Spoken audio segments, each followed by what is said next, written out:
মালয়েশিয়ায় পুলিশের সঙ্গে সেন্ট্রো গ্যাং নামে এক অপরাধী চক্রের ব্যাপক গোলাগুলি হয়েছে। এতে সন্দেহভাজন ৩ সদস্য নিহত হয়েছেন। তাদের মধ্যে একজন বাংলাদেশি এবং অপর দুজন ভিয়েতনামের নাগরিক বলে জানা গেছে। স্থানীয় সময় গত সোমবার বেলা 11:30টার দিকে দেশটির পাহাং রাজ্যের কুয়ান্তান জেলার KM-17 জালান পেকান কুয়ান্তান এলাকায় এই বন্দুকযুদ্ধ হয়। দেশটির পুলিশ জানায়, ভিয়েতনামি 2 নাগরিকের সঙ্গে পাসপোর্ট ছিল এবং তারা মালয়েশিয়ায় পর্যটক হিসেবে প্রবেশ করেন। আরও সন্দেহভাজন বাংলাদেশের বিষয়ে খোঁজখবর নেওয়া হচ্ছে।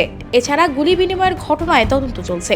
নিহত ব্যক্তিরা স্বর্ণালংকারের দোকানে ডাকাতির কিছু ঘটনায় জড়িত ছিলেন বলে ধারণা করছে মালয়েশিয়ার পুলিশ।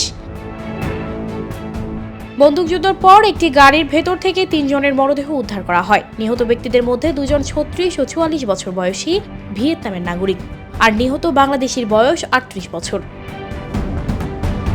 সানজিদা রহমান, প্রবাস খবর।